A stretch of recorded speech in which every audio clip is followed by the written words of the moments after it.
ሰላም ጤና ይስጥልኝ እጅግ የተወደዳችሁና የተከበራችሁ የቻናሌ ቤተሰቦች በቅድሚያም ሰላምታ ይድረሳችሁ። ዶክተር አማኑኤል ነኝ።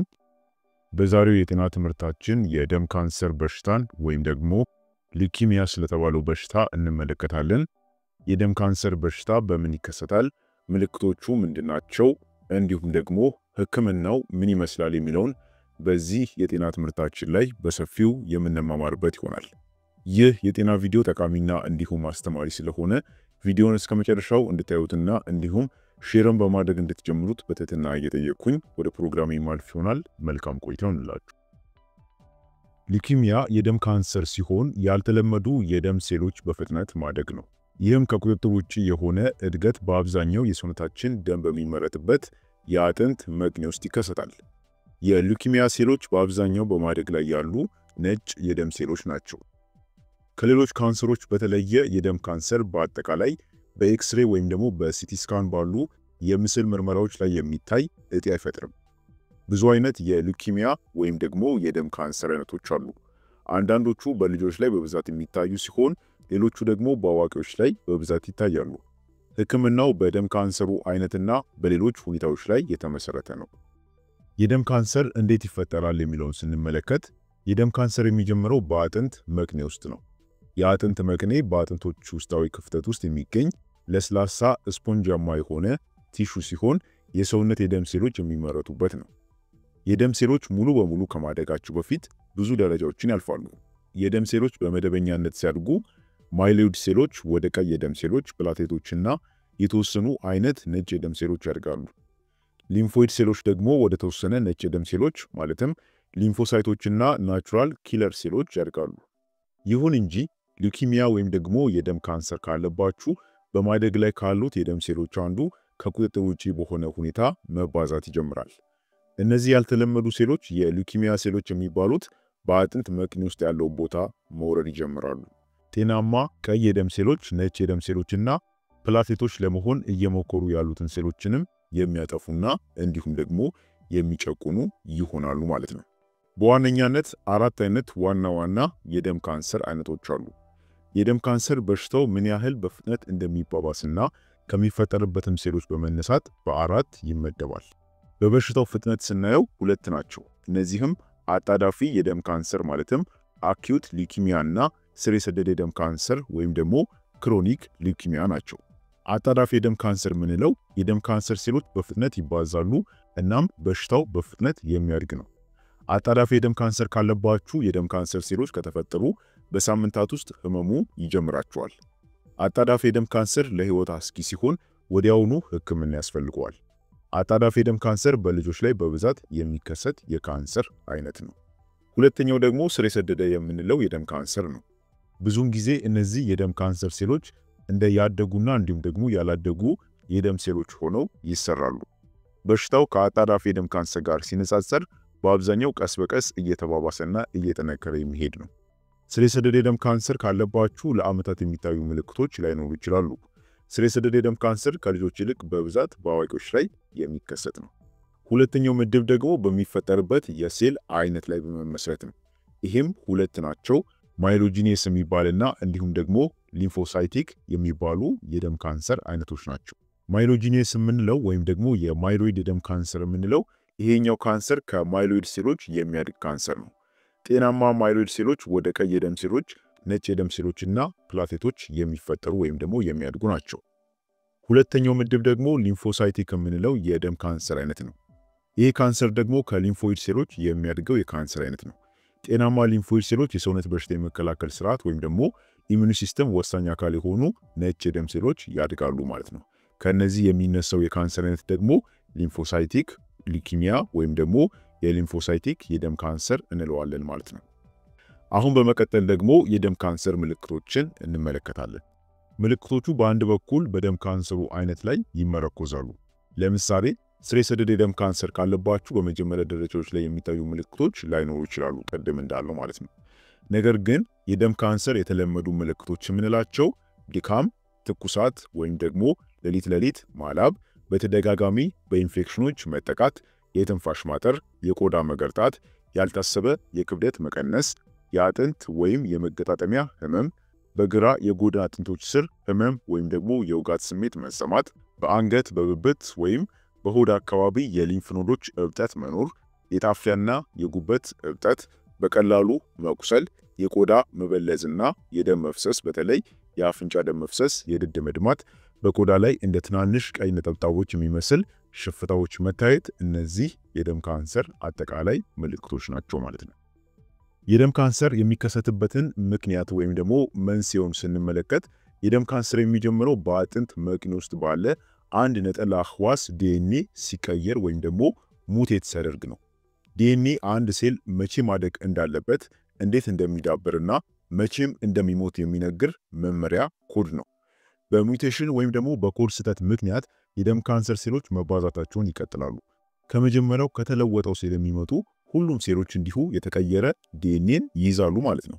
ሳይንቲስቶች እነዚህ ሴሎች ለምን ሙቴት እንደሚያደርጉ በግልጽ አያውቁትም። ስለሆነም ልክ እንደ ሌሎች የካንሰር አይነቶች የደም ካንሰርም በጄኔቲክ ሙቴሽን ወይም ደግሞ በዲኤንኤ መቀየር ምክንያት የሚፈጠር የካንሰር አይነት ነው ማለት ነው። ይሄ ነው የምንለው በትክክል በዚህ አማካኝነት ይከሰታል የምንልበት ምክንያት የለውም። በአጠቃላይ በሴሎች ሙቴሽን ወይም ደግሞ በሴሎች ከመጠን በላይ በመባዛት በራሳቸው በመባዛት የሚፈጠር የበሽታ አይነት ነው ማለት ነው። ነገር ግን የደም ካንሰር ምንም አይነት ግልጽ የሆነ ምክንያት ባይኖረውም ለደም ካንሰር ግን አጋላጭ የሚያደርጉ ሁኔታዎች አሉ። ይህም ስንል ለዚህ የካንሰር በሽታ ተጋላጭ የሚያደርጉ የተለያዩ ሁኔታዎች አሉ ማለት ነው። እነዚህ ሁኔታዎች ስንመለከት የመጀመሪያው ከዚህ ቀደም የካንሰር ህክምና ማድረግ ነው። ከዚህ በፊት የጨረር ወይም ደግሞ የኬሞቴራፒ ህክምናን ያካተተ የካንሰር ህክምና በአንዳንድ የደም ካንሰር አይነቶች የመያዝ ዕድልን ሊጨምር ይችላል። ሁለተኛው ማጨስ ነው። ሲጋራ ማጨስ ወይም ደግሞ ለሲጋራ ጭስ መጋለጥ ለአጣዳፊ ማይሎይድ የደም ካንሰር የመያዝ ዕድልን የሚጨምር ይሆናል። ሶስተኛ ለኢንዱስትሪ ኬሚካሎች መጋለጥ ነው። ቤንዚንና ፎርማልዲሃይድ በግንባታ ቁሳቁሶችና የቤት ውስጥ ኬሚካሎች ውስጥ የሚገኙ የታወቁ ካንሰርን የሚያስከትሉ ኬሚካሎች ናቸው። ቤንዚን ፕላስቲክ፣ ጎማ፣ ማቅለሚያ፣ ጸረ ተባይ መድኃኒቶችና እንዲሁም ሳሙናዎችን ለመስራት ያገለግላል።